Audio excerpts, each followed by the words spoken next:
contento porque ya nuestro invitado está listo. ¡Excelente! Es el tremendo invitado, doctor en economía, con quien vamos a conversar sobre la próxima reforma de pensiones.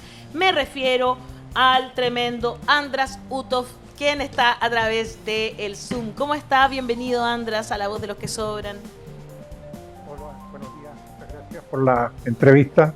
Gracias a ti. Tiempos importantes para muchas cosas. Exacto, son tiempos importantes para muchas cosas y hoy entiendo yo que esta reforma de pensiones tiene un paso importante porque va a la comisión del Senado ya. Y la verdad es que esta es una discusión que lleva tantos años y que además tiene una conclusión que es bastante obvia para todas y todos, cualquier persona que viva en este país, y es que las pensiones deben subir, porque hasta ahora son pensiones de miseria que no permiten ni siquiera la sobrevivencia de quienes se pensionan en este sistema. Entonces, la pregunta del millón es: ¿Esta reforma que está presentando el gobierno cumple con los objetivos de mejorar el sistema previsional? No, en mi opinión el sistema previsional no lo mejora y tal vez va a subir algo las pensiones, pero bastante poco porque solamente va a ser a través de un aumento de la pensión mínima garantizada a 250.000 pesos y tal vez algún efecto sobre la equidad de género entre mujeres y hombres que va a mejorar algo las pensiones de las mujeres, pero van a ser muy mínimas y el sistema sigue como tal. En mi juicio no se han hecho las reformas estructurales y me reservo, eso sí, porque yo entiendo que la Comisión ha estado operando a referéndum, lo que significa que van haciendo mayorías y en la medida que se aprueba una mayoría van saliendo cosas nuevas que yo puedo ignorar, pero hasta donde yo sé no hay una transformación del sistema significativa. Sí, Andra, yo comparto completamente ese juicio que es necesario reservar el juicio final justamente porque no se sabe qué exactamente están negociando. Es una confusión quizás hablar de la reforma del gobierno, si al final la reforma que presentó el gobierno al comienzo del mandato ya se cayó y están negociando cualquier cosa y no sabemos lo que va a salir. Pero quizás podría ser útil para nuestra audiencia si podría poner algunos puntos claves, que cuáles serían las cosas más importantes como absolutamente mínimas para que realmente el sistema mejore. ¿Cuáles son las cosas que debemos estar buscando en esta negociación? Sí, mira, es bastante sencillo. El sistema ha evolucionado en dos sentidos. El sistema que tal como era originalmente, que era fundamentalmente un mercado de ahorro obligatorio en cuentas individuales, da buenas pensiones para el que tiene un empleo estable, formal, a lo largo de sus 45 años y con relativamente buenos ingresos. Y cuando tú hablas con alguna gente que tiene esas condiciones, te dice, pero si a mí me ha funcionado. Claro. Entonces uno tiene que preguntarse, bueno, ¿y a cuántas personas le ha funcionado? Y la verdad es que bastante poco. Y después está aquella gente que a partir del 2008, con la reforma que se hizo del pilar, en la incorporación del pilar solidario y que hoy día se ha transformado en PGU, que le da algún nivel de subsistencia para la gente que no ha podido cotizar, y tenemos un pilar solidario, por decirlo así, que aún no es suficiente. Estamos hablando recién de 210.000 pesos que se subirían a 250. Si yo me pregunto si eso es digno para una vejez en Chile, no lo es, pero bueno, pero eso es lo que hay. Entonces yo te diría que el sistema en este momento tiene esas dos cosas: un sistema contributivo que opera muy bien para que tienen empleo estable por mucho tiempo y un sistema que otorga un beneficio no contributivo para la gente que no tiene capacidad de contribución. Pero hay una gran clase media que hace un esfuerzo de contribuir y no logra contribuir lo suficiente, ya sea por sus bajas remuneraciones, por sus lagunas previsionales, etcétera, que no le alcanza y que tiene tasas de reemplazo muy por debajo de lo que son sus salarios con los cuales contribuyó y también el salario último con el cual se están jubilando. O sea, se jubilan con un salario de 100.500, 1,5 millones, digamos, y tiene una pensión con suerte de 400, 500.000 pesos. Entonces una caída sustantiva. Y en la mayoría de los casos peor. Entonces para esa, digamos, clase media falta lo que se llama un pilar de correcciones, compensaciones por lagunas, por inequidades, por lo que Carlos Peña una vez llamó a aquellos riesgos no controlados por la persona, que puede ser el origen de clase, la informalidad, lo que sea, un montón de factores que no lo controla el sistema y por los cuales hay que compensar. Ese sistema falta y esa es la discusión que hay en torno al 6%. Porque si el 6% tú lo destinas a cuentas individuales, vamos a seguir con más de lo mismo, en el sentido que los que les va bien van a seguir mejor y los que les va mal van a seguir con el pilar solidario y la clase media va a seguir con los mismos problemas. No le va a mejorar con ese 6%. En cambio, si ese 6% se va a un pilar distributivo de seguridad social, como se llama, ahí pueden haber compensaciones que mejoren hoy y a futuro las pensiones de esta clase media de la cual estamos hablando. Eso no es algo que recomiende yo, es algo que han recomendado expertos en fondos de pensiones europeos, que es algo que se hace en otros países y que este sistema no lo tiene. Entonces, si vamos a seguir con la capitalización individual, que yo también creo que se puede cambiar, pero si vamos a seguir, habría que agregarle este componente distributivo que se financiaría con este 6%. Y hoy día lo que se está hablando es solamente dejarle un 0,5 para esta equidad de género y un 5,5 a cuentas individuales, con los que seguiríamos más de lo mismo. Pero espero haber sido claro. Dale, justo para entender, Andra, en la propuesta original del gobierno, en la parte del dinero destinado a las cuentas individuales, con este 6% extra, había una redistribución, ¿cierto? De poner el dinero en las cuentas individuales, pero 70-30, ¿cierto? Que iba para las personas que ganaban más, plata iba a ir a su cuenta individual, pero un poco menos plata, y para los que ganaban menos, iba a ir plata a sus cuentas individuales, pero más de lo que cotizaban del 6%. Sí. ¿Eso Mira, no sería una resolución sí, para resolver lo que dice? Sí, Asam, eso es exactamente así, pero eso es básicamente para hacer explícito lo que ese pilar hace. Lo que pasa es que generalmente dice, que con mi plata no, como que a mí no me va a llegar nada del 6%, y no es así. Te va a llegar a un 70, a un 30, algo te va a llegar a ti, claro, dependiendo de cuán bien o cuán mal estés en el otro sistema de contributivo, claro, ¿no es cierto? Entonces, en ese sentido se hizo la fórmula para que fuera explícito de que toda la gente va a recibir. No es que a mí me van a quitar y no me van a dar nada. A algunos le van a dar más de su 6%, a otros le van a dar un poquito menos, pero se va a compensar para hacer estas equidades. ¿Pero esa recompensa ahora no está en la reforma? No está.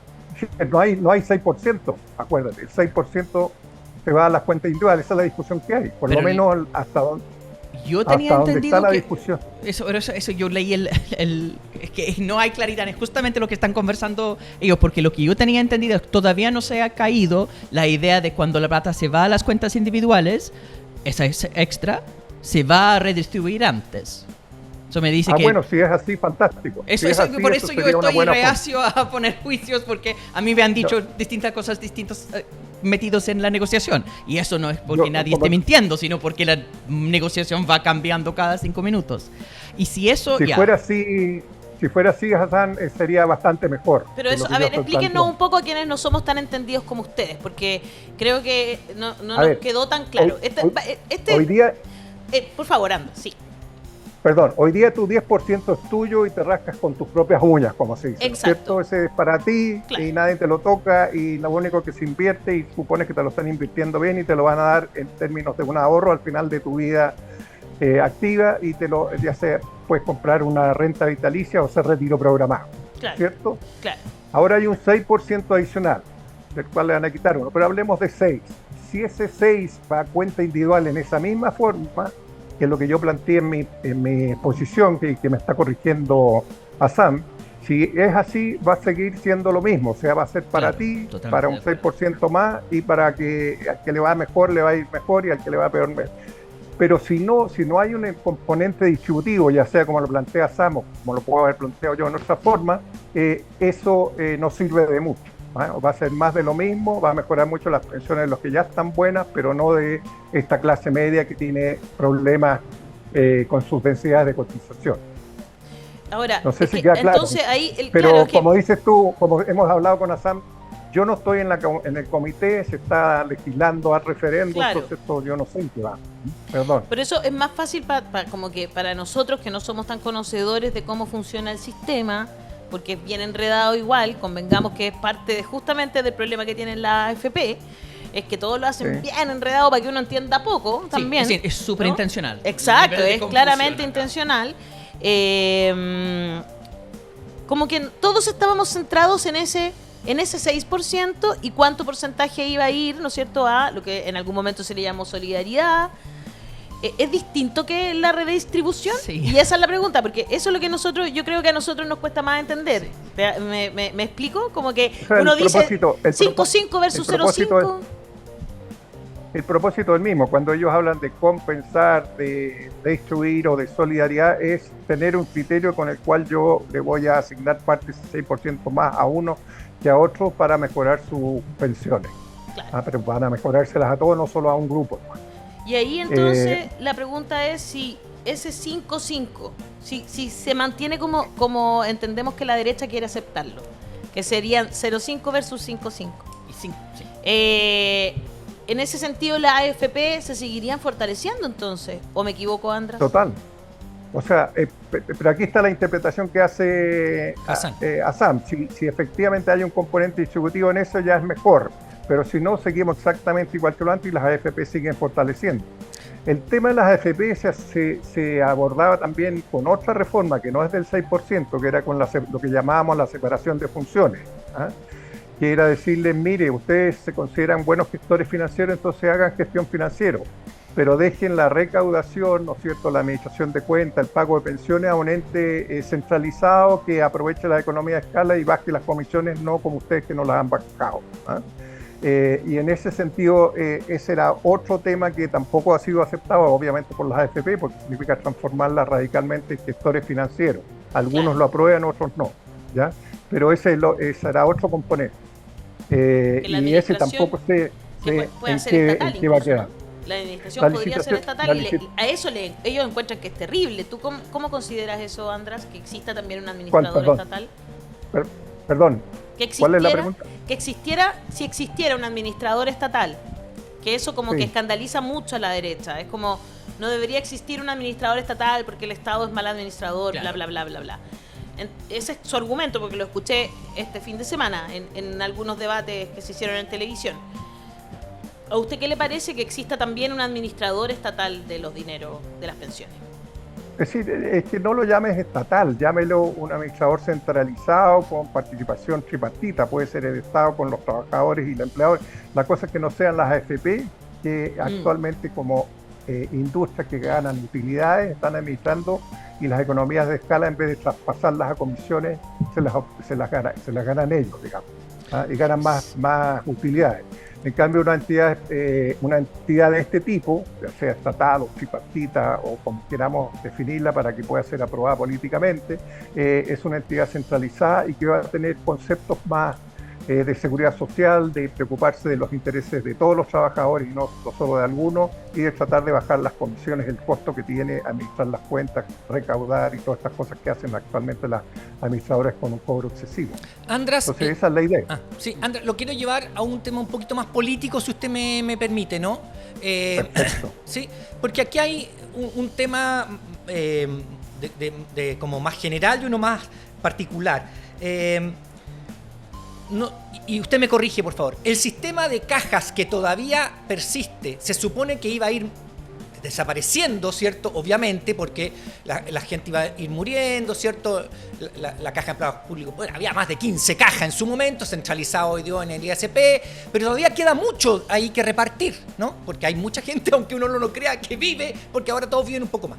Por otro lado está el sistema de las Fuerzas Armadas, que también es sistema que administra el Estado. O sea, ya tenemos dos ejemplos, ¿cierto? El ISP, con todas las personas que les pagan, y bastante mejor que la AFP, y el sistema de Fuerzas Armadas que la administra un ente o estatal o independiente. Eso por una cosa, para destruir el argumento de que el Estado administra pésimo y se van a llevar la plata para la casa a los políticos, cuando desde hace 40 años hay dos instituciones que sigue pasando en que lo sigue administrando el Estado y pagando. Eso es una cosa.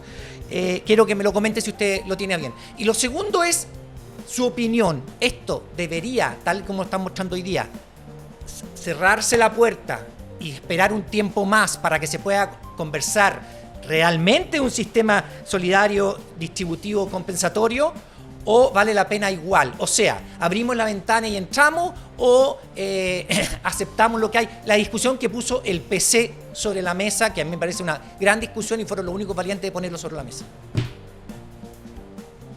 Mira, déjame partir por la segunda. Yo creo que hemos llegado a una situación que yo llamaría hasta cruel, políticamente, de condicionar aumento de las pensiones a una reforma más. Y lo que le está pasando a la ministra, una ministra obviamente con corazón comunista, digamos, es que claro, ¿cómo voy a rechazar yo una propuesta que sube pensiones, pero esto significa aprobar un montón de cosas? Entonces, ese es el dilema en que yo creo que están las autoridades actualmente, en particular la ministra y su equipo. En mi opinión, es lamentable haber llegado a esta situación en que se condiciona la posibilidad de aumentar de 210 a 250 mil pesos la pensión garantizada universal para las personas que realmente lo necesitan y que todavía son niveles que uno no los considera satisfactorios, pero condicionado que entonces se aprueben una serie de cosas que significan defender de nuevamente la industria de AFP. Entonces, esa es mi posición respecto al primer punto.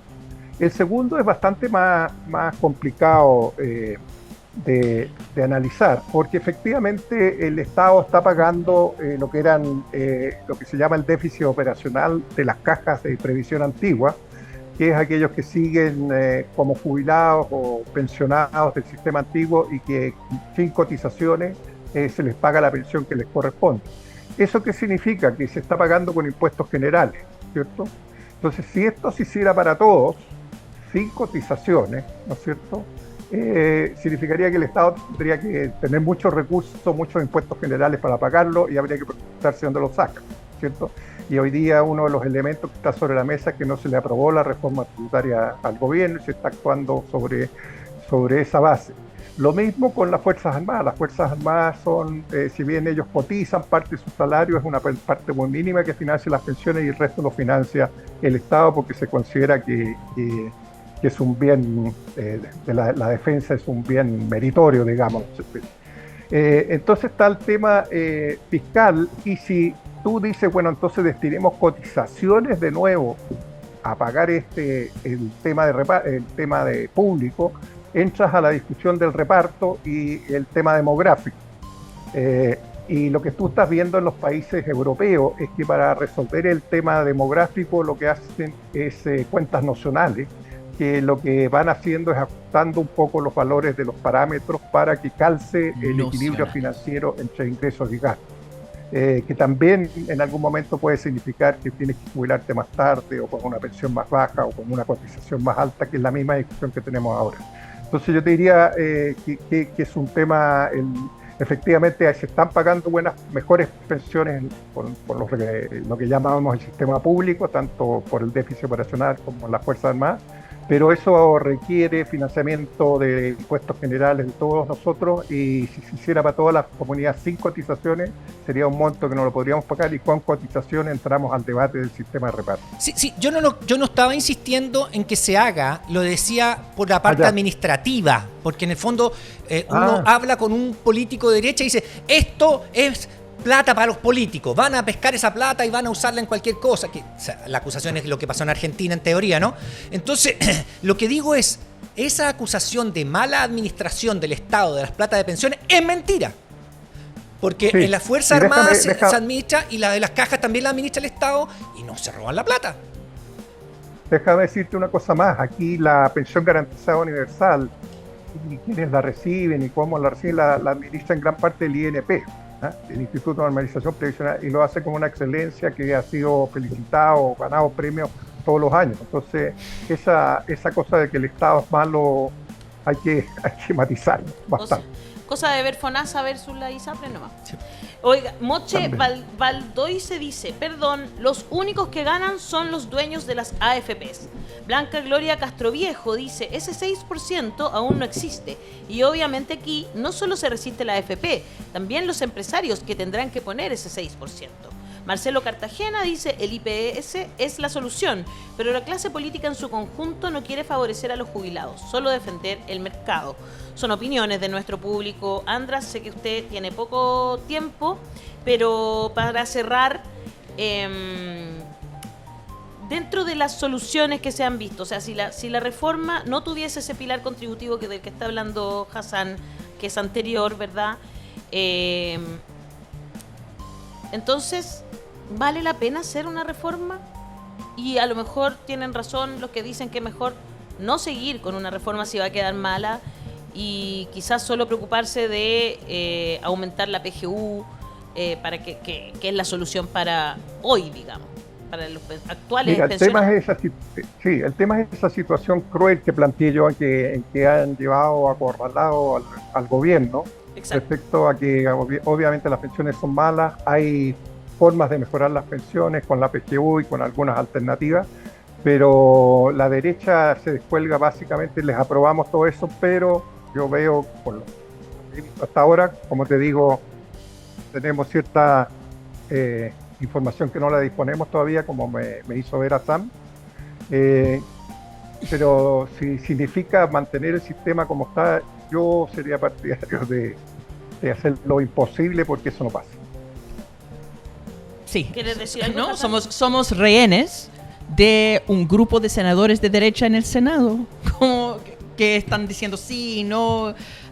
Eso es la realidad, o sea, es por eso yo cuando preguntan, ¿apoyan la reforma del gobierno? ¿Apoyan el acuerdo? No hay apoyo, no hay reforma del gobierno, hay unas negociaciones y lo más probable es que lo que salga de eso va a ser terrible, solamente porque los senadores de derecha involucrados son terribles.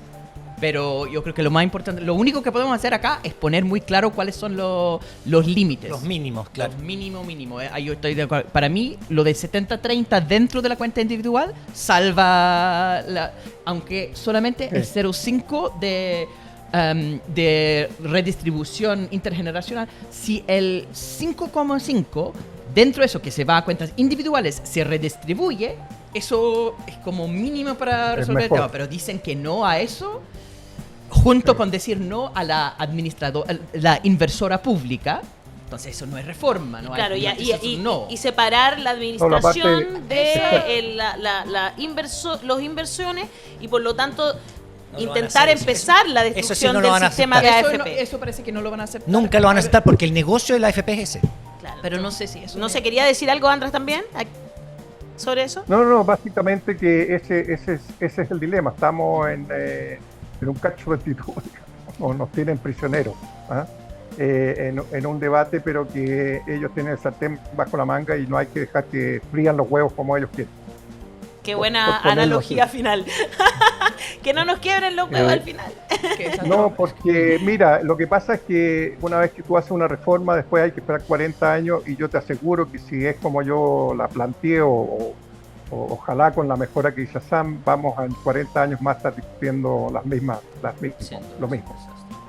Es que la derecha en la Cámara Baja aprobó lo del 70-30 y ahora los senadores no quieren. Sí, Es una que maravilla. evidentemente los senadores Entonces no vamos van a... atrás. Pero si la Pero senadora Hassan, no lo sé, no estoy al tanto. Acuérdate que esto es al referéndum, entonces están avanzando, puede cambiar en cualquier momento. Sí, pues se avanza en las comisiones también. Nunca se sabe. No La sabemos esperanza dónde es la vamos. última cosa que se pierde. Ay, no, a mí por lo menos hay... No. Lo que me han dicho es que no espero nada de ellos y así todo me pueden desilusionar. Así que yo estaría muy pendiente de lo que hagan.